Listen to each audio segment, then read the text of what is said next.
What's going on, everyone? Welcome to another episode of Post Credits Podcast, a show where we get to talk about movies with you. The last one of 2025. That's exciting, I think. Right? No? Yeah. Yes? All right. Fair enough. Yeah. Um, this is episode 62. 6 and 2. That's how that works. Recorded on Sunday, December 28th, to get posted to podcast services on Tuesday, December 30th, 2025. The last posting of the year. To the usual spots: Apple Podcasts, Google Podcasts, Spotify, Amazon Music, Podbean, and then YouTube. If you're listening to us on an audio-only version, feel free to come on over to YouTube. Come on over. You can watch full segments there. Everything is time-coded out. However you want to, you click around, do whatever you want to do. We try to sniff out some interesting things to talk about. Please don't forget to like and subscribe. That even the smallest like and subscribe helps out very much. Hit that bell so you can notify when all of our stuff drops. However you choose to enjoy our content. Thank you very, very much. I did on the YouTube this week say if that last episode got 100 likes, I'd give out your personal cell phone number. Good. I didn't check it today. I didn't see how. Good. I'm glad you did that. That's fantastic. That's good. That'll be a challenge going forward. All right. Fair enough. So, and then we'll slowly raise the bar. All right. no, Fair enough. might start lowering it. Oh, fine. I think it gets 5 likes. I'll put it You get 5 likes. My social. You get my phone number. You get everything. All right. I am one of your hosts, Grayson Maxwell. Joining me as he does every week is my co-host, Roger Stillion. Chris is, I don't know where. I doing Christmassy things still, I think. Is he doing Chris and Christmassy things? Christmas? Chris Most? Chris may have been Chris Kringle. You guys don't know that. He could be recovering from a long night of flying. That's a dead joke. All right. Flying around delivering presents to all the good boys and girls. Flies, or you think he does like the wormhole? Wormhole, because he's lazy. So yeah, wormhole. He doesn't fly anymore. Faster than light travel. How do you think Santa acts now that we're like past the whole sleigh and reindeer? How you think Santa travels in like luxury style now? Teleportation. Like Just teleportation. instant. Just like from Harry Potter, he can disapparate. Oh yeah, that makes sense. I mean, they called it instant transmission in Dragon Ball, where you just touch your head. That's like super nerdy stuff right there. Yeah, speaking of Santa Claus, so I did a little deep dive. You know, in the original script for Santa Claus, like the Tim Allen Santa Tim Claus? Allen actually shoots him on the roof. I saw that on YouTube. I don't know. I swear I saw it on YouTube. But isn't that a weird? That feels not accurate. That feels a little too violent for a Disney. Was that Disney too? Yeah, I'm pretty sure. Yeah, okay. Yeah, that feels a little too violent. But I mean, if you're going for reasons that someone would come out and see someone on the roof and shoot them, that's not too far of a departure. Scott Calvin is a firm believer in the castle doctrine. Must defend his home. I did some deep dive on Tim Allen this week. I had some fun reading about some stuff he did and didn't do, and some of his. How much of it was about cocaine? Dude, a lot. Dude, in the beginning. Same with Full House guy. What's his name? Bob Saget. Danny Tanner, is that his name? Yep. He's like, I didn't know. I of course knew the Full House version of Bob Saget before I knew the real version, but man, is there a departure there of like who he is versus who he's playing on screen. And Tim Allen, some stand-up, and there's some stand-up in the 80s from Tim Allen. And like I had known after I saw, because I love him, Home Improvement. I think it's one of the best shows ever. And I listened to one of his first stand-ups to like really kind of get to know Tim Allen, thinking I know anything about who he was as a comedian. And it starts with, he starts saying, he making a joke about, I know women have a tough time in the world, and he looks at the audience and says, too bad men rule the world, and starts laughing. I'm like, okay, well that's, my first introduction to his progressive comedy for the 80s. But yeah, I thought that was interesting. So it's been a big week for Santa. We hope everyone had a good week for Santa. Yeah, I'd say it was. Yeah, we hope everyone had a good and safe Christmas. It's been a week since we did that, right? It's been only a few days since Christmas. Yeah. Yes. Okay, great. It's the 28th. Yes, just a couple of days. Yeah. I hope everyone had a good and safe Christmas. Everyone got your presents. Everyone got what you wanted, or you didn't, or you got some coal if you're a bad kid. Yeah, New Year's coming up. So that's exciting. Some coal will learn you. Sure. Over the next week, we're going to do some recap stuff for 2025. What we liked, what we didn't. So I guess there's that. Yeah, Good some of our times. highlights of 2025, some of our low spots of 2025. I haven't decided if Avatar is going to be my low spots of 2025 Mm. yet. Only for disappointments, but it's interesting because we're talking about a trailer later today from another massive director, Nolan, and I've just been doing my own thinking on for big directors lately, and how James Cameron, I feel, has the Avatar magic might be a little lost now, or people are You just think kind it's of kind over of it. the end of that? The box office might dictate that if it's going to do a billion, it certainly won't do a billion eight or two. So I mean, we'll see. We will see. Maybe people just kind of over the Avatar phenomenon, but we will see. I mean, it should clear a billion. Like it's cleared. I mean, well, I mean, you can. Well, we'll talk about it in the box office, but it's cleared a large amount so far. It's just tracking behind what people thought it was going to do. Dude, it's losing to Zootopia. Like I don't. If you're, could Yep. you be more embarrassed as James Cameron to lose his? Like, I don't think you can. Nope. I mean, Zootopia is a fine movie. I'm not trying to down talk Zootopia, but like Sounds like you are. no one would have guessed that Avatar would have lost to Zootopia. I never would have thought it. But Who that's, knew an animal based buddy cop would be the highest grossing film of the year? who knows indeed. Who Who knew knew? indeed. But let's without further without further delay, let's hop into the box office, Hop shall in we? like Zootopia hop, like Let's Judy. sure if that's how you want to do it. Yeah. Let's do it. Number one, Avatar, Fire and Ash.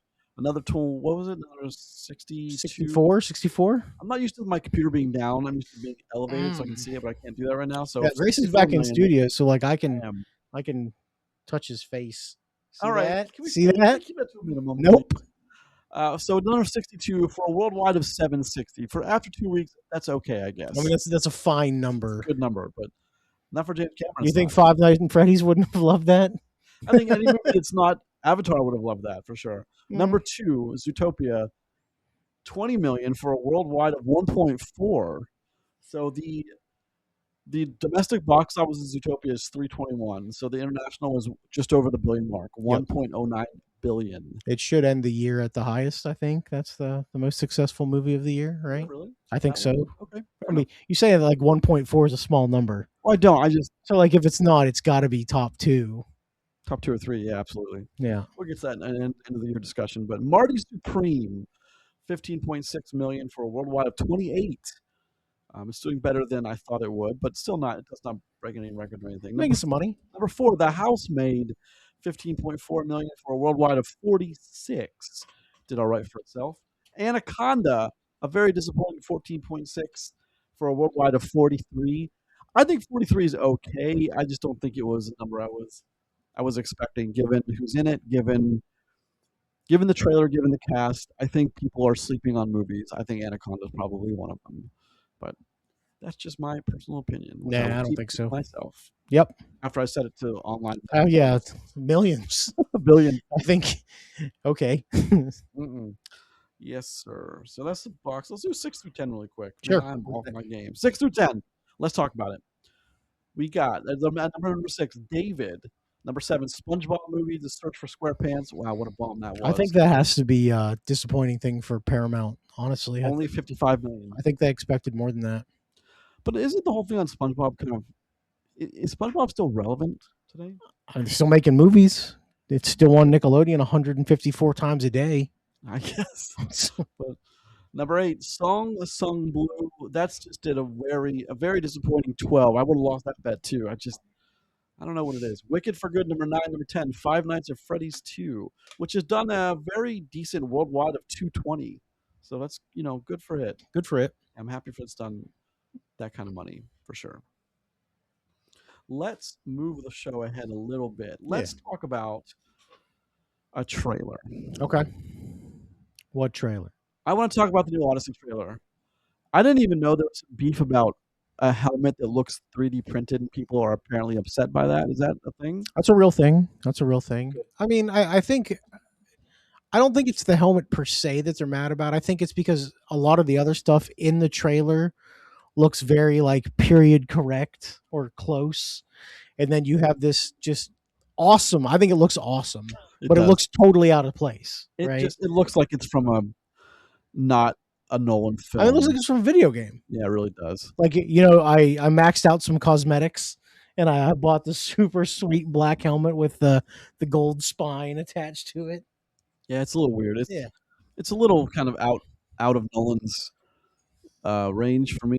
It kind of breaks a little bit of the fourth wall. People are saying, although I didn't mind it too much when I saw it, but I mean, it was only a trailer. Had Roger not mentioned it, I may not have seen it. It's just a quick thing in a trailer. So, Yeah. but but the Odyssey trailer now. Of all these movies, Avatar is a good indicator of what may or may not come. So, are we expecting this Nolan movie to break the $1 billion mark? I mean, I think so. I mean, well, that's going to depend if it's rated R or not. Isn't it rated R? I don't. Isn't it like auto rated R? I think it I is. don't know. Well, let's look. That's an interesting question. Well, I didn't even. Because if it's rated R, it gets really hard to do that. I mean, I think only Oppenheimer's the only movie that's done that, right? Or did it even break a billion? No, I think Oppenheimer broke $1 billion. I'm not entirely sure about that, but Odyssey movie rating. Well, what is it? What is it? It's well, it's for sure. It's saying PG-13. So it's not yet rated. I'm but- sure they're fighting to make it PG-13. They're making. I mean, probably you would trying to have to. You'd want to try, right? You. Oh, you get a bigger audience that way. Yeah. You just do. So I mean, that's a smarter play, but a lot of people might argue that's not the smarter play. But it's a smarter play for money, and not the smarter play for maybe telling the story you want to tell.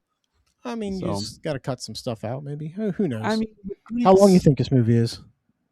Every bit of 2:45, if not more. 3. I mean, 2:45 is my official bet. How long was Oppenheimer? 3:10. Right around the 3-hour mark, I think. I can't tell. Okay. How long was Barbenheimer though? That's the question. Well, those weren't one movie continuous. They definitely were like 5 hours combined. 5+, yeah. Had to be at least because Barben was not a short movie either. Nope. No, it was not. But I don't know how I feel about the trailer of Odyssey. I've seen it a couple times. I'm a big Nolan fan. I'm a fan of period epics. I'm a fan of Homer's Odyssey. I don't know what to think of it right now. I guess I might be a little confused because I've recently been let down by Ridley Scott. I've recently been let down by James Cameron. Now, those of you who watched our previous episode on Avatar, thank you very much. And I know we all gave it the thumbs up, but the discussion was more of what we held against it, just for the interest of time. Well, I mean, it also tracks with the movie because, like, you could enjoy the movie and realize that there's still some real problems with that, and that's something that especially with Avatar, that you have to look at it from that light. Is this probably should have been a better film? Well, I'll never argue you shouldn't watch it because the spectacle is something you just won't see ever again. Something like that. It looks that good. It's that fluid motion. It's just amazing. Mm-hmm. But the story just isn't the strongest. So then Nolan is one of my other go-to directors, and I just wonder if maybe it's time to stop relying on the OG directors and maybe kind of, am I the last guy like holding on that hill? Like you want to give somebody else to stick to the big giant franchise? Because I mean that's quite a lot. No, not really, but yeah, you're not going to have somebody else get the hand of Avatar. Like, it's just not going to be a thing. I mean, unless you want to step away, then maybe. But I don't see Nolan not hitting a slam dunk or hitting a home run with Odyssey. I think it's a well-known enough tale. I think it's a story that a lot of people know from being in school or from reading it, maybe from a biblical point of view in scripture. That it's got a wide-reaching audience that know what the story generally is. Yeah, I mean, most people should have an idea what it's going to be about. The major players, what's going on. I think there's like a basic idea there. Matt Damon.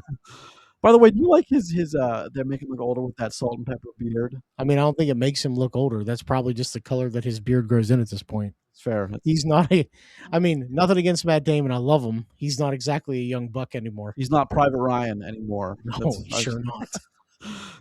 Yeah, it's just one of those things, man. I don't know. I don't know how to take that, actually. It's I don't know. I'm really struggling with this whole big director thing because a lot of them are just falling flat.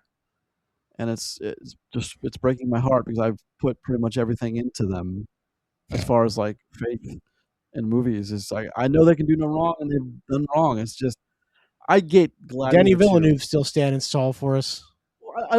He's not an OG though. He's not been around since the early 2000s. He's or even earlier than that. He's just not. I mean, he's bringing the heat though. Well, it's good heat. It really is. But I don't know. I get Michael Bay back up in here. I'm a Bay fan, I so know no one this. does action like Bay. You give Bay some money, you give him some drones, he'll give you an interesting movie for sure. Hey man, we like that ambulance movie. We did, but that's like one of the last 12 that we liked. True. We didn't like Underground 6. We 6 didn't Underground? 6 Underground. We didn't like that at No, all, because did it was we? bad. It was really bad. Yeah. Um, he's done some other stuff recently too that I just wasn't a fan I mean, a of. lot of the Transformers movies are bad. I don't know if I agree with the word bad, Yes, you do. but there's other words I would use to Critically, describe they are them. terrible. I don't know about that though. Maybe. Yeah, okay, fine. I mean, we can pull the Metacritics if you want. We don't have to You do that. don't want me to do We that. don't have to do that. I promise you. You can listen again with the Transformers. You can like them. You have to understand that they are not good films. Yeah, sure, I get that. I also don't know where Sam Witwicky went. They never explained that, did they? No. I don't think they had to, but that did bother me for quite some time. It's still bothering me, actually. Anyway, Odyssey. What do you think, Roger? I mean, I expect it to be good, and that can only. You say good, you mean like a serviceable movie, or do you mean like Oscar worthy? Well, Oscar worthy's tough, but I expect it to be a movie that I enjoy at the movie theater. Whether I, find some flaws with it or not, it's a different story. But I mean, it's Chris Nolan doing the Odyssey, starring Matt Damon, and it has a pretty good cast overall. So I assume that should make it good. And if it's not, I will tell you that it's not. So I have no problem with that. I don't think it's just a good cast. I think it's actually a great cast. It Listen is. to this. Here we go, baby. Hit it up. Matt Damon, Tom Holland, Anne Hathaway, Robert Pattinson, Lupita Nyong'o, Zendaya, Mia Goth, Charlize Theron, Ryan Hurst, James Remar, John Bernthal. Yep. Benny Safdie. The list just Samantha Morton, John Leguizamo, Nick Terabay. Just list just continues and continues. Yeah, that's a pretty good cast. I think it's safe to say that everyone wants to work with Nolan. And I can see why. But I mean, so that's the other thing too. With all those stars, all those pieces lined up, if it's not good, like that's a problem, right? I'd say not only is it a problem, it's a massive problem. Benny Safdie, Elliot Page, Samantha Morton, Josh Stewart, Hamish Patel. Basically, anybody he's ever worked with before is in this movie. Anyone he's ever crossed paths with. Like if you worked on a previous Nolan film, you're in. Yeah. Is John David Washington in this film? I didn't see him. Okay. But the thing about I just also I hope it. I have a feeling it's gonna be really weird. Is JGL in here? Who? Joseph Gordon-Levitt? No. Because like he's like Nolan's dude. I didn't see Michael Caine either. He's like 90. Yeah, Not a whole lot for him to do in the giant action film. I have a feeling we're going to get an odd telling of the story, though. It's not going to be like Troy was, for example. I have a feeling it's going to be an odd, kind of out of order told the story with some liberties taken too. I have a feeling. How much of it do you think will involve time going backwards? I think there's a fair chance that does happen. Like they'll pass through a portal where the time runs in reverse? No, I don't mean that. I thought you meant like jumping back and forth. Oh, no, I meant like Tenet. No, man, come on. Nolan's not an idiot. Come on, he's not gonna. Tenet's one thing, but not something like this. No. Or unless Assassin's Creed's it, and all of a sudden we're in present day and someone's just going for the motions. I guess, but just it's just Matt Damon walking around like the Nevada desert with like a costume on, like from Caesar's Palace. Be like, "Are you okay, man?" No, I gotta get home. I gotta get home. That's actually pretty hilarious. So. Yeah, it would be funny. Yeah. Well, it's probably not that.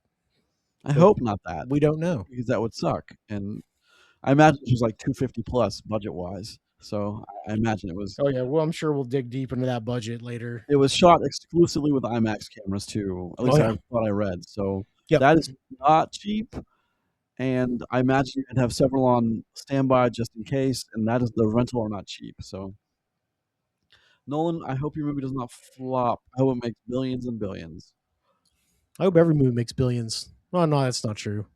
But the movies I want to make billions. And that's what I don't understand is I know people like human life has never been busier than it is in the United States right now with all the things vying for your attention, all the pieces of entertainment that want your money, kids having a million things to do after school and before school, and parents being divided in 19 different ways. Then when the weekend comes, they don't want to leave the house. I get that. I'm Nope. sure I understand that.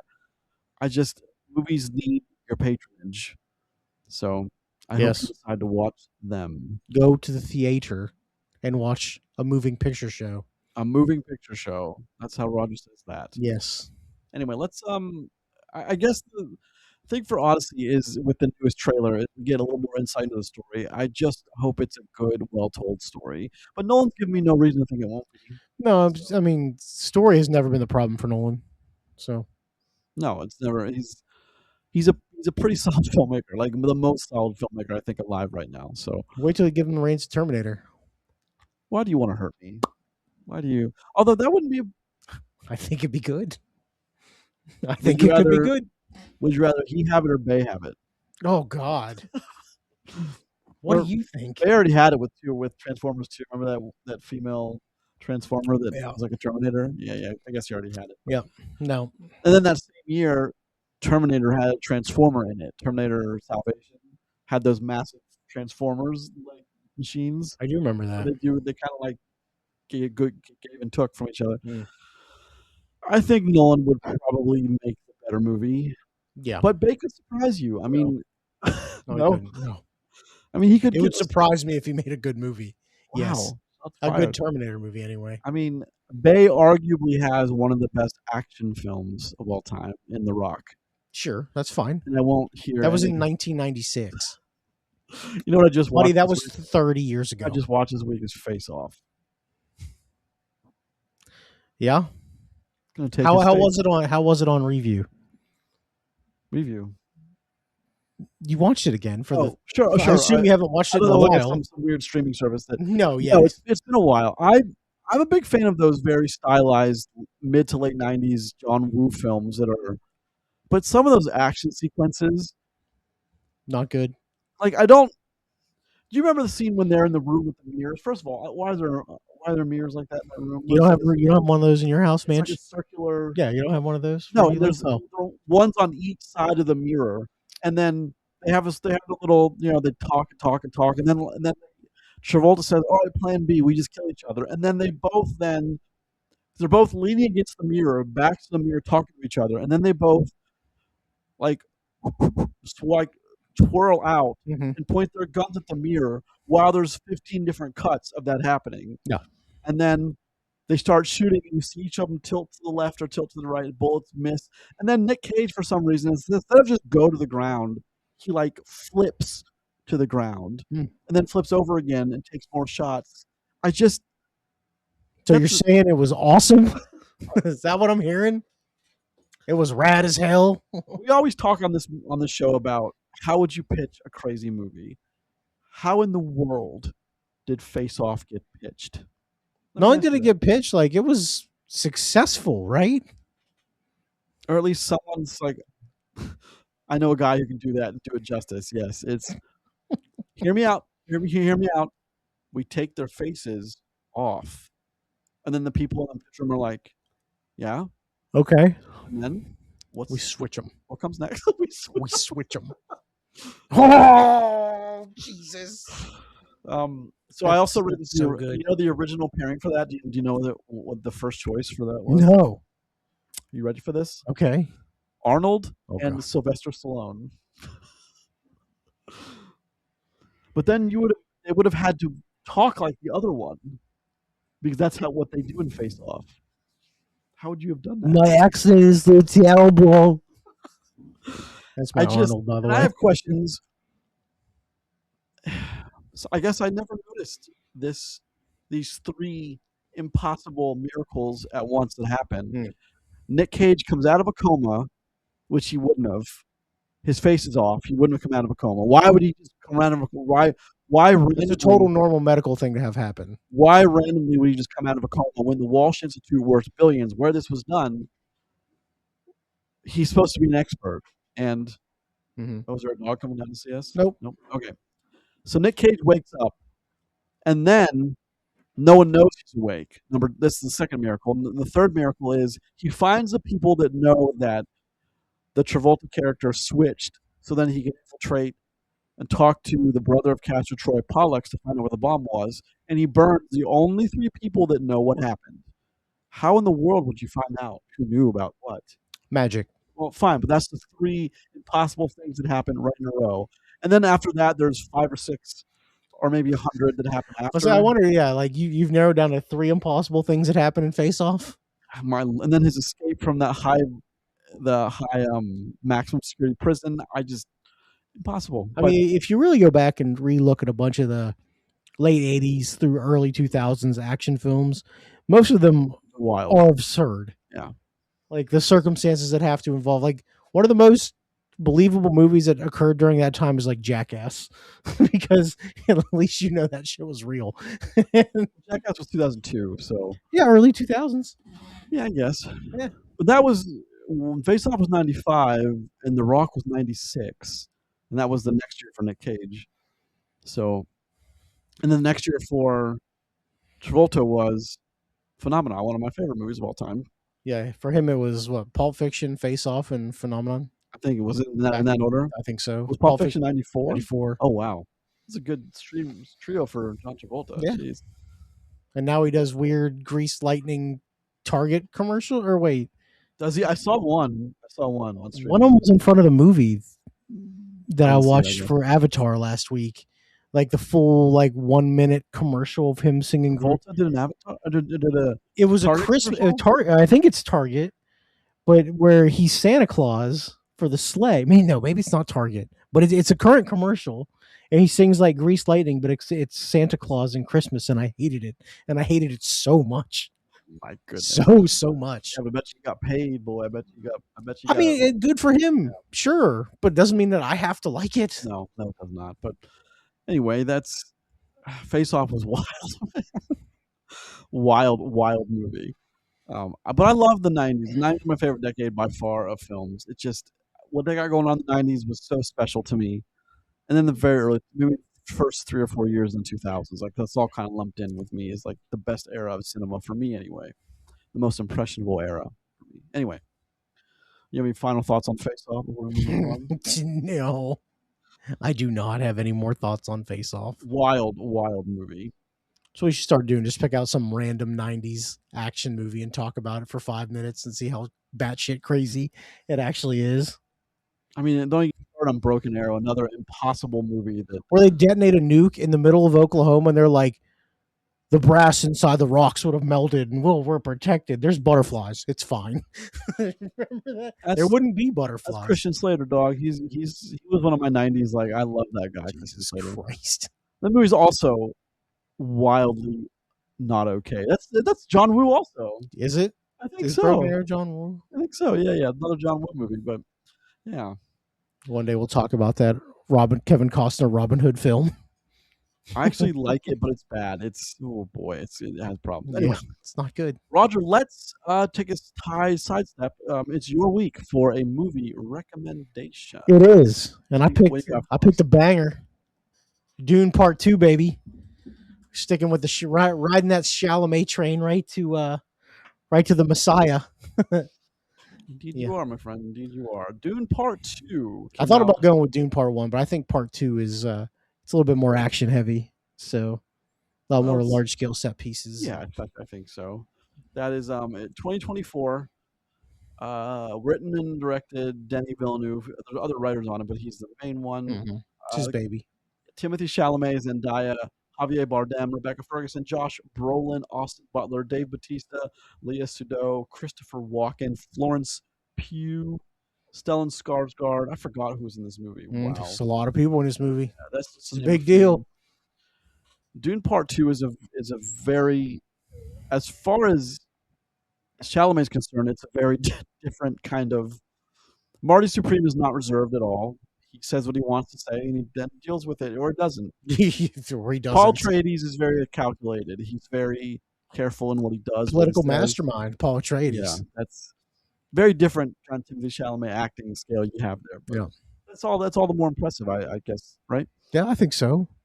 And there's a little bit more knife fighting in Dune Part 2 than there is. A few more. I don't know. There's definitely some stabbings in Marty Supreme. Oh my God, there is a There stabbing. is a stabbing. Over You a forgot dog. about that. I most definitely did forget Over about a that. dog. Over a dog.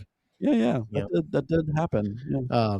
I listen. I think obviously I chose part 2 for a reason, but if you get a chance, watch part 1 and then watch part 2 because it legitimately is a continuous story. Like it goes from one to the other, with almost no time in between, and it really does show the Paul Atreides' rise to become the Lisan El Gaib.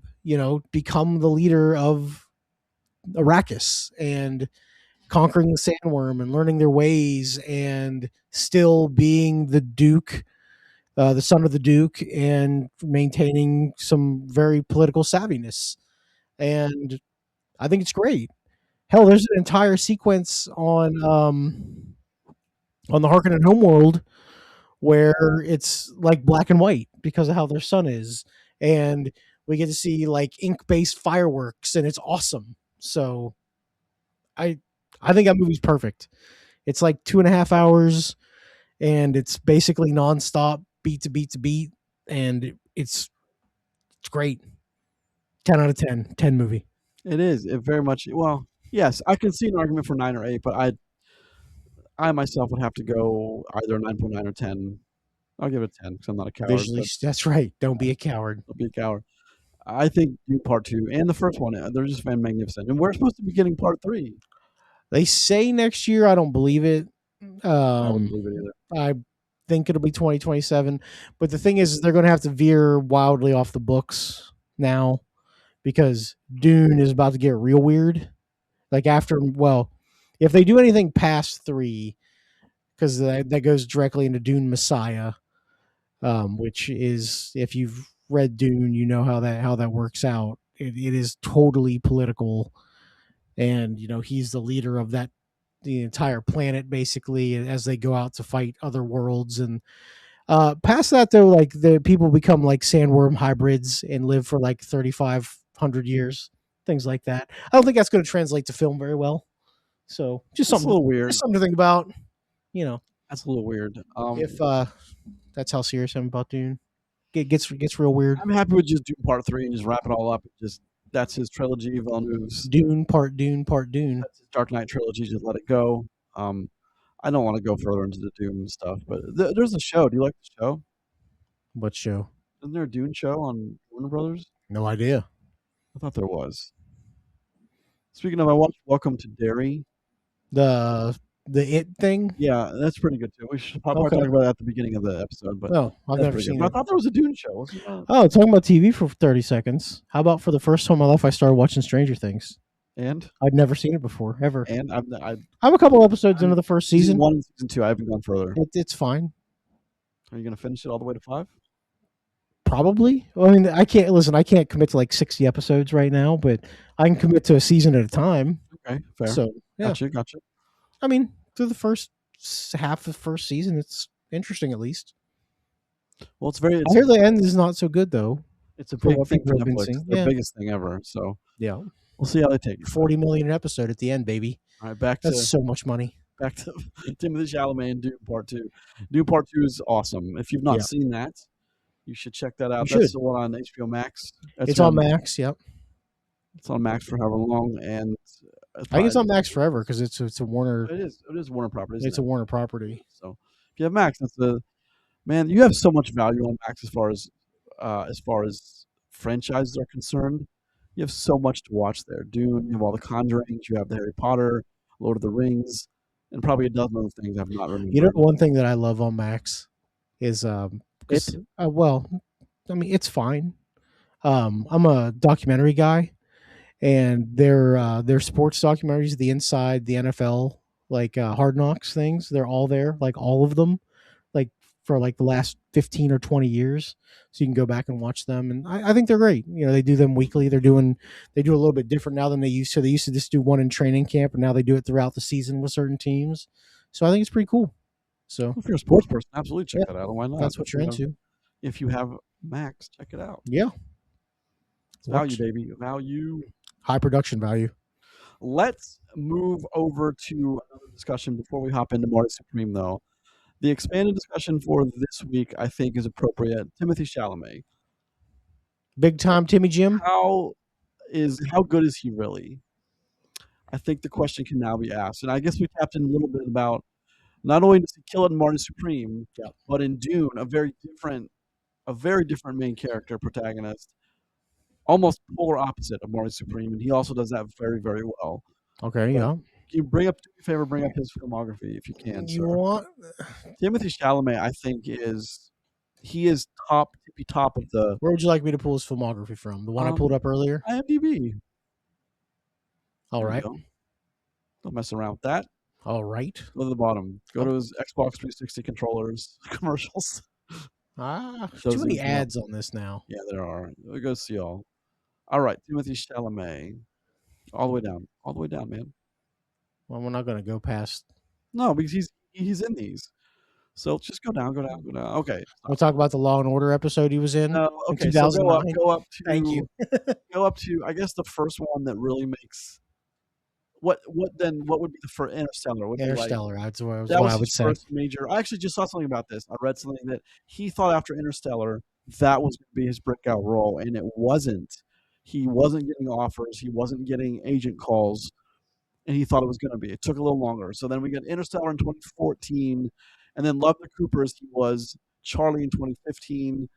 Call Me by Your Name was a big deal, and then we get Lady Bird is where it really starts to take Where he off. gets where he It's critical acclaim. Yep. And of course we go up to Beautiful Boy, which have you seen that, by the way? Yeah, it's saddest movie in the world. It's good though, man. It's a great movie. Phenomenal, but that's great. about addiction and breaking it and It's about Steve Carell's his dad, and he's a drug addict, and he's a mess, and well, he's kind of Marty Supreme-ish in that too, because he lies and lies to get hit. Yeah, but for different reasons. The King, I don't know if you've ever seen that. Have you I've seen that? I've not seen that. That's him and Robert Pattinson, English and the French. That is a brutal movie, man. And when I say brutal, it is brutal, and how they do they film some of those big fight scenes with the knights and the armor and the mud, and how they just got drugged down. Other knights were stepping on them and just drowning them. So the savagery and brutality of some of those fights, to me, like in my head, are like, wow, that's good for you, Netflix. That's one of the few things I think you did right that year. And then of course, Little Women was another massive success. That was a good movie. Yes, and then of course, French Dispatch, Dune Part 1, Don't Look Up, Bones and All. He plays Yule and Don't Look Up. Which is a movie I know I don't think you like that movie, but his role is hilarious. Just a skeezy drug dealer. I'm sure he enjoyed that quite a bit. Yep. Bones and All. Wonka, of course, massive for him. Dune Part 2, A Complete Unknown, Marty Supreme. What does he have upcoming? Is it Dune Part 3? No, upcoming above previous. Yeah, it's Dune Part 3. Yeah, it is. Dune Part 3, Paul Atreides. But I think he's probably got a lot more in the pipeline that's maybe not on IMDb yet. I'm not going to talk about his Cash App commercial he was in. I mean, he did a commercial for Cash App. Whatever. He did a commercial for Cash App. If that's your preferred choice of... If that's how you want to experience Timothée Chalamet. If that's your first experience with Tim, let us know how it went. I don't know. So here's the thing with Chalamet is he's a good actor. Like, that's a given. He's probably one of the best younger guys that we have right now that is not a superhero based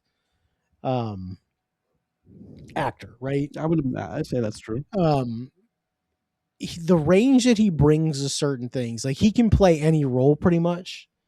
Like I know we just talked about it, but if you watch Marty Supreme, which we're going to talk about here relatively soon, is he plays a complete douche in Marty Supreme. Very unlikable. Very unlikable dickhead. And he does it so well. But then you watch Dune, which we just talked about, where he controls every scene that he's in. Beautiful Boy, when he plays a drug addict, it's hard to watch, and he does such a good job trying to act like he's normal when he's clearly strung out trying to get drugs and money for drugs. He just does such a good job at being able to be able to perform in any role that he's given to make it work. I think he understands the character and the materials, and I think he probably responds really well to directors. He understands their instruction, their direction, and he knows where he's going with the character. And it helps that he's super young too, that he Sure. can really kind of see it from a couple different angles. But he is one of make no mistake, he is one of the greats. Yeah. Even as young as he is, I think he really is one of the greats, Well, and that's saying something. think about Complete Unknown, which is the last movie we saw him in that we talked about.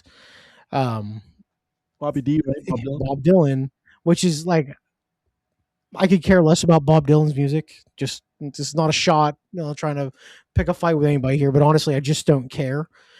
But he does a good job in that role. Like, he commands it. And the other thing too is, I guess he's pretty talented. Like, he picks up things well. Like, he learned to play ping pong for Marty Supreme. He learned to play the guitar for The Complete Unknown, which is impressive. That's not easy stuff to do. That's good. Handsome, famous, talented, and he's a savant. Wow. I'm not seeing any downsides to being Timothée Chalamet here. Maybe I should hate him. Should I hate him? No. Is that the thing? No, but we should hate Timothée Chalamet. I think he. Oh, and then he was on ESPN. I know I told you and Chris about this. I think I talked about it on the show before Complete Unknown came out last year. He was on Game Day. Oh, picking yes. Picking the game. Whether he did that himself or not, he went like 11-1 out of 12 picks or something. Like, it was incredible. That's very Timothée Chalamet. Yeah, Timothée Chalamet, certified ball knower. Like, he knows. Savant, massively handsome, famous, sports. Apparently does terrible white person rapping sometimes. Oh, that's his one downfall. No, I didn't. But. And the other thing I told Grayson about today, he was recently interviewed on something by one of the wrestling guys that apparently, like, he grew up watching like ECW wrestling, and I know there's a handful of people that I know will understand what that is, but just like old school, like late 90s, early 2000s hardcore wrestling, which of course he did. Why wouldn't he? All the kids that age did that, and he got into it. I mean, that's cool. I think that's cool. He's certainly a unique. That's how much I don't relate to that man that I have to look at old wrestling things and be like, "Oh, what's that too?" He's very unique in that way. We're lucky to have him. He's very talented, very unique, and it's one of those actors that if he's in it, you've got to pay attention to the movie now. Yeah, he's not just going to pop up in things, like you would have a few years ago. Like, now it's star and role, big deals all the time, and I think that's cool. Like, we need good leading men and women. And when you have a couple of serious leads that, I mean, you think about it, right? Other people around that age that I can think about, and I already put in the caveat, non-superhero. The only other person I can think about generally in that same age bracket is Tom Holland. And he's Spider-Man. Now he's trying to break out of just being Spider-Man. I respect him for that. But deep down, he'll always be Spider-Man. Unfortunately, probably. So it's tough to be one of those younger guys and be in those roles and not just be looped into something like that forever. And that's something that Timothée Chalamet has not been a part of. And that's tough to do. I think so. But also, that money's really good. Well, of course it is. It's hard to turn down. I mean, Travolta doing the Target commercial with singing Grease Lightning. Hey, man. Money talks, man. It always does. But give you $2 million to sing this dumbass song for 1 minute and dress like Santa Claus. I was saying like $50K, but do you think it was $2 million for that? All right, fair enough. Timothée Chalamet is one of those people that, like, I feel comfortable knowing he's in a movie. I know what I'm getting. But you have an expectation. But I should have an expectation. You should, yeah. Timothée Chalamet is up here, and he should always be up here. Well, let me, and this isn't a knock, but this does come back into something we talked about earlier. Think about if you see a movie now that has Nick Cage in it. How do you immediately rank that movie?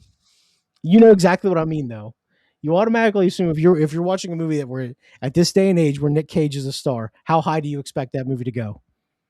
At the highest, a 6 or a 7, right? On a 10 scale. Yeah, not very. And when it goes higher, it's great. But. Okay, well, but then you put it. Well, Timothée Chalamet is the lead. You automatically start thinking, 8, all 9, right, 10. yeah, this should be pretty good. Yeah, right. I would imagine he's very careful with the roles he's chosen. I think dudes must have a great agent behind him. I hadn't really looked at his filmography until we just did it now, and I was seeing everything in chronological order. He must not only have a good agent, but he knows when to get involved and when to walk away from the script. I know, for instance, he was Scott's. I think I read he was Ridley Scott's first choice for Heno on Gladiator 2, and he declined it. Well, it's also So, because he's like 115 pounds. well, he could have done that role. I think he probably could have done a. It would have been a different version of Heno, but I would have preferred to see because he's much more calm and calculated than. Not that I have anything against Paul Mescal, but it would What have been was a great. the picture we were talking about this a couple of weeks ago, and Chris sent us the picture of the Blood Odyssey or whatever. The only problem with Gladiator was the fact that they called it Gladiator or Yeah, Gladiator well, 2. yeah. Blood in the Coliseum. That's what it was. What a great name that is. Yeah, Yeah, much better. Jean Much Claude better. Van Damme. Yeah, Yeah. movie from 1997. Yep. The Coliseum. Yeah, of Perfect. course. Shit, I'd watch that movie now. I mean, it is what it is. It's got problems, but But I mean, if you yeah. think about it, like there's a short list of younger people. I think Robert Pattinson's probably on that list too. He might be a little old for Well, that now. he's a little bit older than Chalamet, obviously, but we've come to respect him more as an actor since he's broken away from his original thing in Twilight because he's really good. And Of course. until he does something that's not good again, you got to give him credit. That's the one thing with Chalamet. There's been very little that you look at him where he was a major part of, where he wasn't just a side character that's been bad. So Yeah, you're right. You're not wrong about that. In any major capacity, you're not wrong. I don't think. But he also comes off to me like someone who is very smart about the choices he makes. He's not just doing it for the money.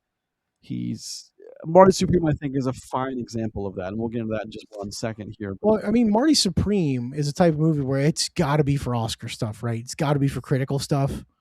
Like that's strictly what this is. Where Marty Supreme will make a little bit of money, but it doesn't have broad appeal. No, This is a critic movie. pure Oscar bait is what Yeah, it is. And that's fine. There's nothing wrong with that. There's nothing wrong with Fine doing that. performances across the board, a good cast. It's nothing wrong with that at all. Although it's a Safdie movie, so I mean, you also know what you're getting with a Safdie movie too. I think. Yeah, it's A24. Yeah. Again, though, it checks all the boxes for what people consider big time critical things. I think so. It's rare when they have a miss. I mean, we talked about what was it, the Smashing Machine, where Smashing Machine overall is a miss, but like Dwayne Johnson's performance in that movie is pretty good, something we'd never seen before, and that's what A24 brings to the table. Very rarely do you get an A24 movie that's not critically well received. I would agree with that. Absolutely. They have a different standard for movies. I would agree. That's not a knock against like Warner Brothers or Paramount or Universal or anything. It's just A24 does things differently. So, Well, is Marty Supreme A24? It is. I remember seeing the is. A24 logo Yep. on it. Okay, it is then. So with that, let's go into Marty Supreme, and let me Martano Supremo. Martino Supremo, as is better known by. Let's talk about some specifics. All right, of course, Timothée Chalamet, Gwyneth Paltrow, Odessa Azion, Kevin O'Leary, Tyler the Creator, Abel Ferreira. Written and directed by Josh Safdie, which I'm always happy to see the Safdies do more stuff. I like their take. I like stuff like Uncut Gems. I think they have Uncut a unique Gems is a great vision. movie. Yeah, it was very good. Let's look at some numbers, though, shall we? Let's do it. You know what the tomato meter and the popcorn meter is, if you had to guess. I bet you the critic score is high. 95. The popcorn meter, however, Less. 83. Still pretty high, but I've seen the movie, I understand. yeah, I get it. What's the Metacritic? Meta, take a stab. You just saw it. I saw it. 88. Oh man. What was Sinners? Well, I don't know. I don't think it's that high though. 84. Okay, That's close. the thing. Close. Ballpark. With people talking about, oh, this movie should win, that movie should win. It's like up till now, well, even with now, I don't think I would choose Marty to win over Sinners. No, if it's I still were, a better film. I think so too. But that's the thing. Up to this point, whenever someone's talking about how good a movie was this year, my response has always been, "Yeah, but it's not better than Did you see Sinners." Sinners? Like, Yeah. so what are we even talking about here? Sinners to me is one of those movies that comes along once every 5 or 10 years, and it's just like that's clearly the winner of everything. Excellent.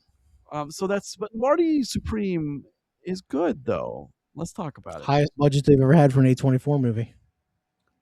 Let's talk about. Well, Chalamet is also I think I saw he's an executive producer on this.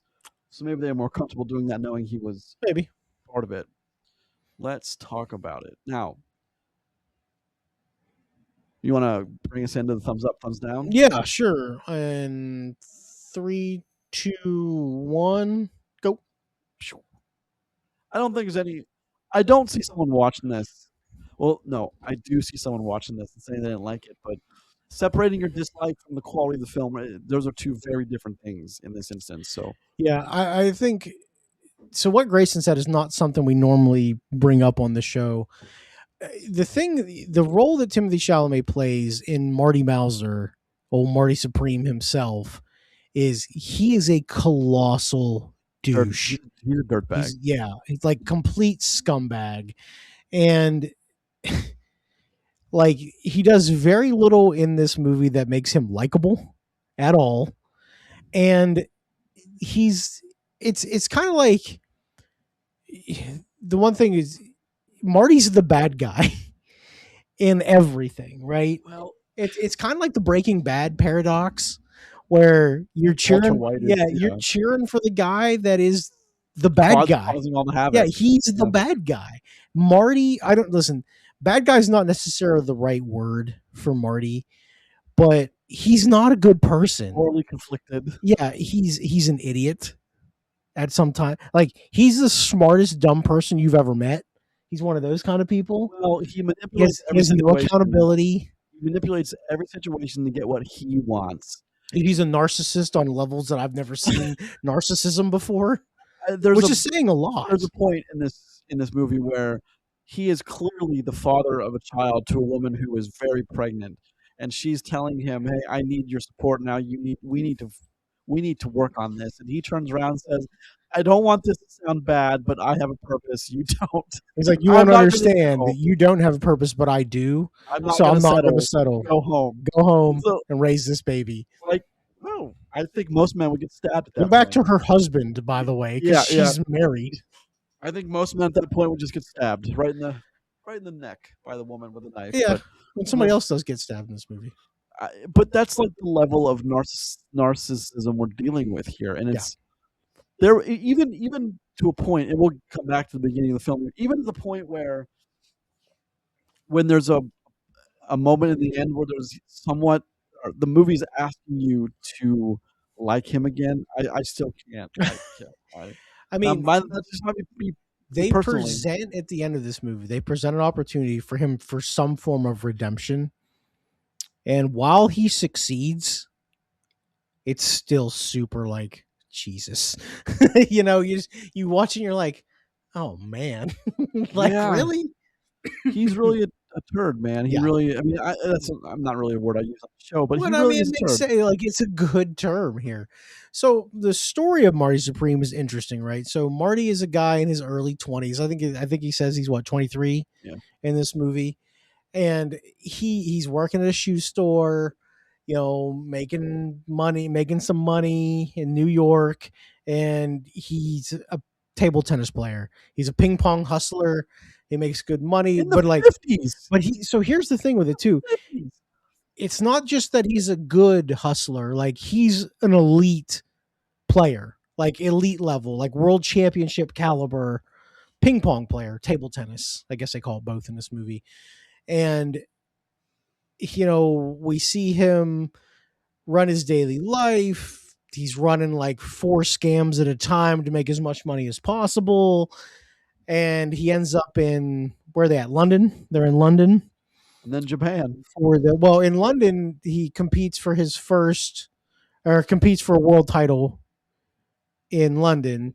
And while he's in London, he meets Gwyneth Paltrow's character, which I forget her name. Also morally gray. Not a good not entirely a good person. K Stone, famous actress, who's an actress, and he meets her husband Rockwell. Yes. And he ends up trying to get money, like working the Rockwell angle to get money while trying to sleep with his wife, which he succeeds in some weird turn of events. Then all to go on to play ping pong the next day and invite the husband down to watch it to be a sponsor eventually, because he owns some like pen, like large scale pen dynasty, like writing utensil pens, and he loses to the Japanese player named Endo pretty badly, and things go completely sideways for him. Right? He doesn't come back for how long? He comes back like 8 months later, back to New York to find the last person he was with before he left New York super pregnant, like very very much pregnant. And I think it's funny they chose to. There's a sequence they put in. I just want a little side what you Sure. said. Is Okay. there's a sequence they put in when they're kind of fooling around and being stupid young kids. If they didn't put that sequence in, then like we wouldn't know for sure. But I think the point is that we know for sure that Marty is the Marty's father of the that dad. child, and he's being an asshole by pushing her off to the side. Yeah. Puts her in harm's way. She gets shot. She's almost bitten by I mean, this woman has. Well, we think she gets beat up by her husband. Turns out that wasn't true. When she wipes the wipes the makeup off her bruised eye, That's right. Yeah. and Marty ended up hitting that man in the Look, I forehead. wonder with if we're supposed to not like anyone in this film. I didn't think about it until now. But Well, I think there's a couple people we're allowed to like. We're supposed to like his buddy that helped him out. Well, we're supposed to know about the cab driver, the cab driver, I like him a lot, Wally. Wally, yes. Wally, the cab driver, who's like he's basically his. It's Tyler the Creator's character. It's basically his hustling partner, and the guy that makes the ping pong balls for him. The artist Dion. His uncle and right? Yeah, is it his uncle? I don't know. Maybe just a friend, but Dion and Dion's father. Yeah. Yes. Those two are okay. Yeah, they're fine. The only thing they do negatives when they throw him out for also being Marty, who gets caught up in his stupid lie. Because when they need some place to stay, he doesn't tell them that this is his pregnant ex-girlfriend or whatever. He keeps telling them that he's his sister, that she's his sister. And then that comes to a head later on when he's like, and he's also the father. And then Dion and the dad are just like, whoa, because they think it's his sister. Yeah. Wild story. That was a very funny part of that as well. Well, let's back up a little bit. Okay. Back to the beginning of Marty Supreme. As Marty is a guy working in a shoe shop for his uncle. Yeah. He wants a new manager. He doesn't want a manager. He has greater aspirations. And there's that wonderful opening, kind of, it's still in the opening of the film where he's like, I don't want to do this. I want to go do that. Pay me what you owe I'm me. saving up money for my trip. And the uncle's like, you know what? Just here, be a manager. I put your name on the cards. And he's not paying up. And then Marty performs armed robbery. And that whole sequence plays out. But sort of armed robbery? Well, he does commit armed robbery. But let me read in a weird way, though. Before we continue, let me read the synopsis. Marty Mauser, a young man with a dream no one respects, goes to hell and back in pursuit of greatness. The game, table tennis. I want to one step further. Dilemma, my name is Dodgeball. That's a very accurate. It's fair. That's a silly statement to go. Yeah, no, but it works though. It's a wild. The story has to be, I imagine, somewhat true. It's based off a real person named Marty something, because I went and looked it up afterwards. I don't remember the name though, but a lot of the events, I would imagine, they're so wild that they don't kind of have to be true. Some of it, sure. Yeah. I mean, think about the sequence, and I'm going to skip ahead here, and we'll come back. But think about the part where they get caught having sex in the park, and gives the cops like a $10,000 necklace or whatever. Just it's crazy. Can I have another one? Yeah, it's a wild sequence. Well, I mean, it's quite interesting though. It's highlighting something of Paltrow also and him, but it's a sequence that's showing us many things. Yes, you're right about that. But he's hooking up with a woman who's cheating on her husband. He has cheated with another woman who's married to someone else with a baby now. It's like, I don't think his baby. I don't think we're supposed to like many people in this movie. I think that's kind of the point. No, there's a lot of shitty people involved here in the story that they weave for us. Except the dog. The dog is a bystander. What about the part where even the guy that the dog owner, when like he's just bathing his dog in the bathtub and the bathtub falls down through the floor and like crushes that man's arm? Oh man. What a wild sequence that was. Talking about swanky New York hotels, man. Jeez Louise. Yeah. He's literally taking a bath. The bathtub falls through the floor onto the bathtub below them. There's a guy washing his dog in the bathtub. The dog's okay, but the guy's got his arm like stuck, broken all to hell and back. And In Chalamet, who's naked, gets out and just he's like tries to help lift the tub up, and naked, just out there for all to see in his yeah, birthday suit. There's some wild sequences, man. I It see a really little too is. much of Timothée Chalamet in this movie. Have you though? Have you not seen Maybe enough? not enough. No, that's right. That's That's it. right. That's it. We saw a lot of butt crack. That's what I mean. You It's know, like, yeah. yeah, like full on butthole in this movie. I don't know where he saw his butthole, but butt crack, sure. But Not like that Chris Chris Pine. Pine, movie. I do Yeah. go with the Chris Pine. They're like, that scarred me for life. Like he was like all the way up, bro. Zoom in here. Oh my lord. Okay, back to Marty Supreme. Yeah, back to Marty. It's I don't. I can see why people can watch this movie and come out of it like I didn't like it. I get you on that. However, I think you might be a little short-sighted when it comes to the quality of the movie you just watched. And a lot of people, I think, very mistakenly equate the two. And sometimes they are synonymous, sometimes they are not synonymous. And I think in this particular instance, it would be really easy to watch Marty Supreme and come out of it not a fan. I totally understand that. Well, I think a lot of that has to do with the story that we're given, and because the story it's not an easy story to swallow, because one, it's wild, right? Like it's a wild sequence of events, and at no point do we ever really see him be like that good at table tennis. It seems for a while like they hide that from you, because yeah, he breezes through the early rounds in the London tournament. He ends up playing his buddy in the semifinals. He wins pretty handily, and they put on like a little ping pong exhibition. You know, he's like, let show the people what they want. You know, blah blah blah. And that's nice, but we only get to see him like hustle like street level chumps for $1 a point in a bowling alley at one. You know what I mean? Oh, it's pretty. It gets to be a pretty high number though. Yeah, but I mean, the only other time like we see him play Endo the one time in the championship, and Endo wipes the floor with him, like just straight smokes him, straight sets. You know, Timothy does not, as he says, drop the third A bomb on him. he also makes wildly inappropriate jokes like that. He makes Not even thinking about it. he makes an Auschwitz related joke about a fellow Jewish competitor in the table tennis world championship. He makes a reference to the Japanese killing somebody's son in one of the Pacific Islands. Yeah, he's just so out of line. He's a hateable person. That's he's the point, a hateable person. Supreme, that's the point. I almost thought he was going to end up dead in the end of this movie somehow. Well, there are many factors that go into play where he could have ended up dead for sure. So, especially the sequence with the dog again at the end, where he ends up at the house where James that had the dog. It was Penn Jillette from Penn and Teller. Oh, that's who that was. Okay, yeah, I was like, that's Penn from Penn and Teller. Yeah, that's him. He stole their that's dog. A very Safdie decision to stole their dog. Yeah, that's fair.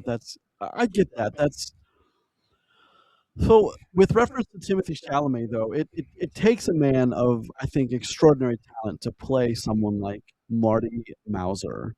And I do mean that. It's not something when you watch him, it takes something to take a script and then to make the audience hate you, I think is a bit of an accomplishment. Well, I don't think a lot of people would do that.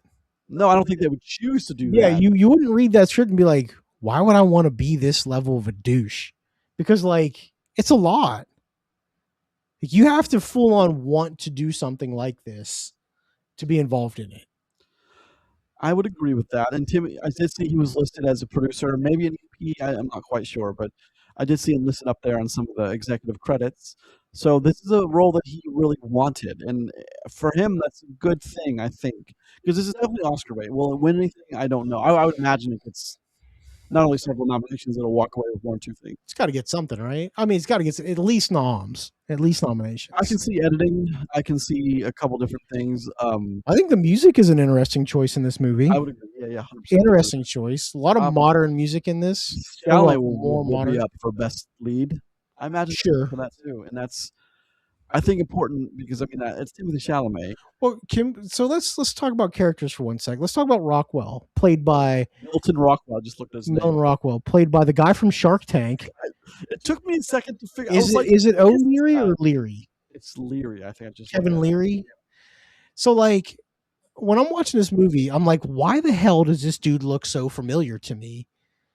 And I can't remember who he is. It's the guy from Shark Tank. And I want to give this dude some real credit because he does a really fantastic job of playing like a smug rich prick. And maybe that's an act, maybe it's not, but like the role that he has in this movie is very well done. Like he does a really good job. So I'm looking for it. It was what was his name? Milton Rockwell. I'll just search for him. But yeah, it's Kevin O'Leary. Sorry, Kevin O'Leary. Okay, yeah. Is this the only credit he has Besides Shark Tank? Maybe. He's known also for The Neighbors, Dragon's Den, and Shark Tank. Okay.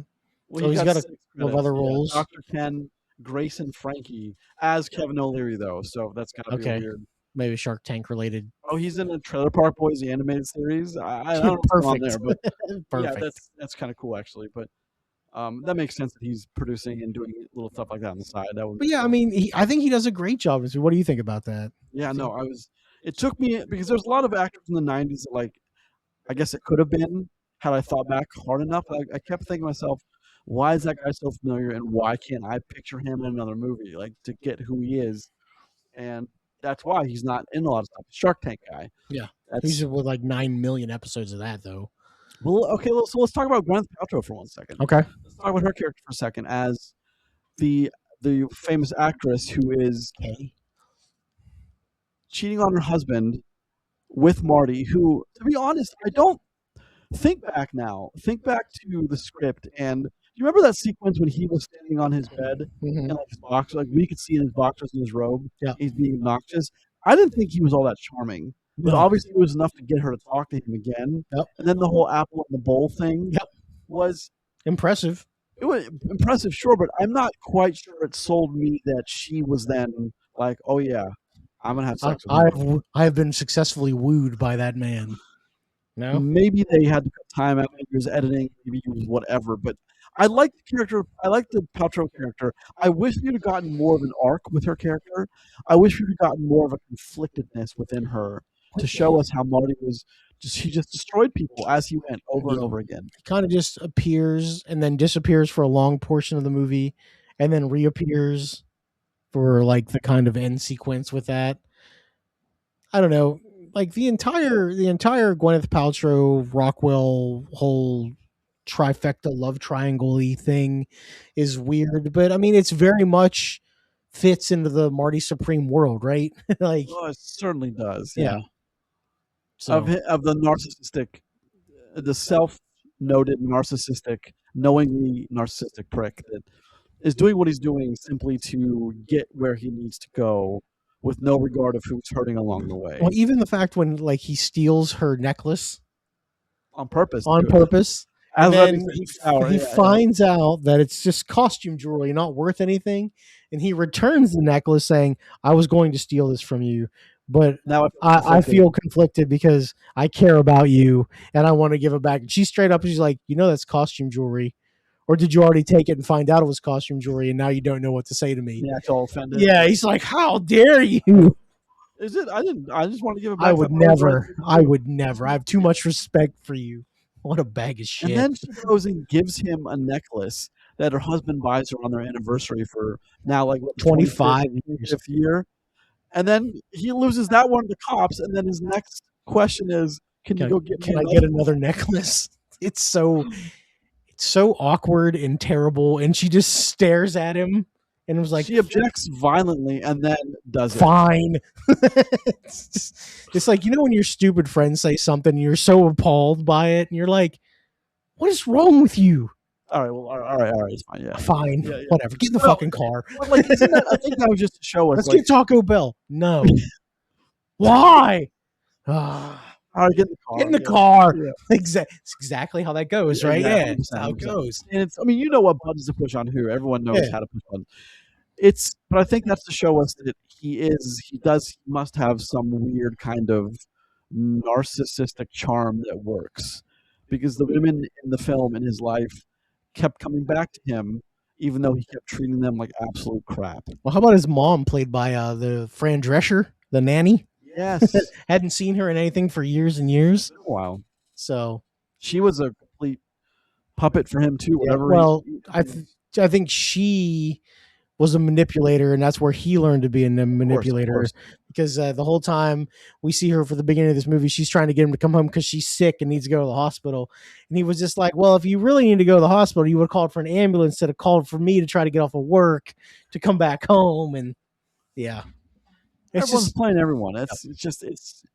It's an interesting movie that I really hope viewers go out and check out. I'm trying not to spoil all of it, because it's quite entertaining, especially the final showdown in ping pong with him and the Endo, the Japanese contestant, Japanese champion, world champion. Is that like a notable, I don't know, like a world thing? I mean, he won the world championship in London when he beat Marty. So that exhibition match they had at Marty's request meant nothing. Nope. Just that Marty knew he could beat him, and he did. Yep. Okay, so that's spoiler. Way to spoil it. I mean, you probably knew where that was going. Boom. Third nuclear bomb. Wolf. It's I rather enjoyed Marty Supreme, and I laughed several times at anything inappropriate. But it's those things that he says are meant to make you laugh. I would argue with anyone who says they're not, because of course they are. He says it. He says inflammatory things to get rise out of people, to get what he wants, to at least evoke emotion. So that's what Marty does. So I can certainly understand him wanting to do that. Well, like you said earlier, though, it's with this movie, I could understand why if somebody told me, hey, you know, I wasn't a big fan of Marty Supreme, because I get it, because you're not supposed to like him. And, you know, it's his story. So when you watch a movie for somebody you're not supposed to like, it's hard for a lot of people to like get in line with things like that. So I understand what they would say. Now, I think Marty Supreme's a pretty good flick. But yeah, if somebody's like, you know what, it's not really for me, I understand. I totally understand that. Yeah, of course I understand that. That's how would you not understand that? That's a thing. Because like we see a lot of movies that are like critically pinky up, and like I don't think that this is that type of movie. But like this is a movie where, you know, there's not really a happy ending here. There's not really a redeeming point for any one of these people, really. I mean, you get a little bit of it at the end, maybe. I won't spoil what happens, but there is some shred of redemption, possibly. Some shred of humanity. And Marty Mauser. Which, and at that point, there really isn't there's much. not. Yeah. So if you don't like going on that ride, I understand that. So, but also from the beginning, when going back to what you just said about the pregnancy, because even then, when she comes in the store, they're running a racket. They're scamming the customers. They're scamming the manager so they get some alone time in the basement. Mm-hmm. And then we get the thing where he's running a scam on the woman he's selling shoes to. He purposely put the wrong shoes in the box to sell a different pair. Yes, of course. That's what Marty does. That's a very good opening to that character. But when they go down the thing and they hook up where she's against the wall and he's behind her, and then we cut to what we think we know, and then there's like thousands of little sperms swimming towards the it's a weird entry. I was not a that. I would not have. I did think it was hilarious when it turns into the ping pong ball. Yeah, no, I do. That was interesting. I think it's important that we understand that is Marty's baby, because then we hate him that much more. Like there's no ambiguity there. No, you absolutely hate Marty because he is denying the woman who has his child and wants nothing to do with her, even though he kind of knows. He knows. He's got a pretty good idea. It's his. And then we go to, even when she goes back to her husband and tries to make it work for however short a time, even he's shitty to her. Yeah. And she's shitty to him. Yeah, they're shitty to each other. Yeah. There's not many people in this movie. No, there's a lot of shitty people in this movie. This is kind of like, did Josh do Uncut Gems? Because wasn't Uncut Gems kind of similar? And there's a lot of shitty people in Uncut Gems. So yeah, even Idina Menzel, his wife, was really awful to him, and he was awful to her. I remember, like, was that also just click that right Yeah, there. Betty and Josh. Okay, so that makes a little bit of sense. I mean, that's kind of Uncut Gems ish. Yeah. That actually kind of tracks with what they've done in the past. Mhm. So, boy, I hope this. I wonder if it's like. I wonder if they have a direct line to like who's doing the Oscar choosing, and I wonder. Let me ask you this before we Okay. go into wrap it up. If Marty Supreme swept, would you object Yes. to which? Best actor, You'd object to Timothée Chalamet? Michael B. Jordan, playing 2 roles in Sinners. Fair. I forgot about that. Yeah, fair. Not only Playing 2 roles very well at that. And kind of what Hollywood likes is kind of that racial period of. I mean, I'm- Sinners to me is the best movie of the year, bar none. I don't see a movie being better than Sinners. I haven't seen everything though. This is one of my We've seen a lot though. this is one of my years where I've not seen what I wanted to see all of, but Sinners is so good. Marty Supreme is good. I just don't think it's Sinners good. You know, it's almost that time of year we have to find out what we have to make up on. We will Go have to see. make up on stuff for sure. Maybe not for once. Maybe we won't. Of No, course, there's going to be at least 2 or 3 things that like 6 people have seen, 7 people. and then they're going to be mad. It was like, well, nobody saw that movie. Looking at you, Moonlight, which is a fine movie, by the way, but Box office of $5 American 11 dollars. American dollars. Yeah. It's, and I get what you were saying earlier about we have a problem. It's fair to say that on the show we kind of take issue with those movies that, like, I really hate it when like the Netflix thing, like they're allowed to release a movie for 2 weeks in Chinese Commons Theater in LA and Theater in New York for consideration. I think that whole thing needs to be completely I'm fine. revamped. I have no problem with that. Thank you. The system that they have? Hey, It's not changed in years. all they're doing is abusing the system that was already in place. Okay, I'll grant you that. You may not like it. That's not their fault. But they're doing it legally. Like That's right. Hey, all they're doing is playing by the rules that were already in place. in West Virginia, and I love this little tidbit. You can, on the courthouse steps, I think it's like the second Tuesday of every month, you can beat your significant other with a stick no wider than the width of your thumb. And I like that's a rule that exists still in West Virginia. That never got amended or added. It's still there. So You took a weird turn here at the end but of if you this did episode. that, who can really be mad at you is what I'm saying. That's I mean, lots of people can be mad at you. sure, but like there's nothing they can do legally against you. I don't what condone happens this, with by the justice way. outside of, Also, I don't live in West Virginia. Just saying. fair. Well, I grew up in West Virginia, so That makes a lot of sense. thank you for that. It tracks with a lot of your beliefs. Fair enough. I don't know what we're talking about with the I don't know why I brought that up. I don't know. That was weird. Felt it necessary to have weird legal loopholes. Legal loophole. Oh, the releasing in Chinese Commons Yeah. Theater and the Theater in New York for 2 weeks, and Mhm. I think that whole system needs to be, especially because streaming is so just everywhere now. It's so mainstream that I think to get considered, you have to make a certain dollar amount, or you have to be in theaters for X number of weeks. I think it has to be X number of weeks. That should be X number of theaters. Okay, that's fair. Or like 500 or more it has screens. to be considered wide release for like 1 week at least. Yep. That's what I'm saying. Okay, that's fair. But I mean, that's where wiser minds than us will have to figure that out. But it's I'm pretty sure I just solved that problem. did you? Okay, fair enough. Like I should be, listen, just pay me money to fix things and I will do it. Well, Also, no one else gets hired, just me. I have no oversight committee, nothing. the humility radiating off Yeah. his body right now is something fierce, man. Let me tell you, it's Well, amazing. a long time ago, we had a discussion, the 3 of us, about how you could just pay me $1 million and I would just tell you yes or no to certain things, and I would make my money back 100-fold within a year. What would you have said no to? Should we release this movie? Anaconda, no. Should we release this movie? Just give me a random movie. I'll give you yes or no. Well, you know now because of the box office. So, give me something coming up. I'll pick that too. I'm pretty good at this game. I don't know what's coming up. We can take a look at that, but that's another thing. But What movie comes out on the first of the year? Whatever movie comes out there, don't do it. that's a Just bad. just don't. No. The answer is just no. So, yeah. I just want to see what comes out. That I haven't checked that out. It's nice to. Holy cow! Nothing. I mean, like, the plague no. goes wider. No. Wow, January is really barren, man. Let me tell you. Give me a name for a movie. Greenland 2, Migration. I actually want to see that movie, so yes. Is This Thing On Goes Wider, which I heard is Actually, I heard that's pretty good, so I want to so- see that, so yes. Okay.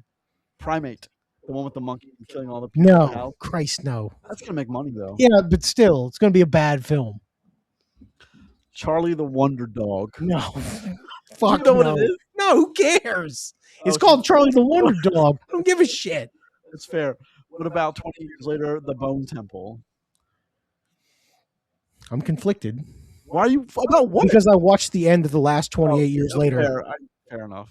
Hey, before I'd seen that movie, the answer was yes, definitely. Well, here's an interesting one. Isn't Send Help the one with Dylan O'Brien and Rachel McAdams? Is that Send Help? Whatever one that is. I don't know. Would you release that one? Maybe. Yeah, I'd say yeah. That's another one that I don't think Dylan O'Brien casting anything is a good thing anymore, but that's just me. All right, close us down. We're rambling. Yeah, now we're rambling, but what about Dracula? No. And on February 6th, because everyone wants to go see that for horror movies do really well on Valentine's Day, though. Yes, they do. All right, that's enough chit chat for today. Chatter. Enough chatter. That does it for us in episode 62 of Post Credits Podcast, a show where we are lucky enough to talk about movies with you. If you listen to us on an audio only service such as Apple Podcasts, Google Podcasts, Spotify, Amazon Music, and Podbean, feel free to head over to YouTube to see us there also. Sorry, I'm like looking down because I'm not used to my computer being so low. I don't care. Turn us on while you're doing work. Whatever it is you do, turn us on. Like and subscribe. Smash those buttons. Smash them. Thank you for joining us. And we look forward to seeing you next week for another film. Hold on, before you stop, what New Year's resolution are you going to do? Can't tell you yet. I haven't made that decision yet. It's on New It's Year's. in like 3 days. So? Man. Oh, we'll talk about it at the top of the next show. Fine. All right. Awkward pause.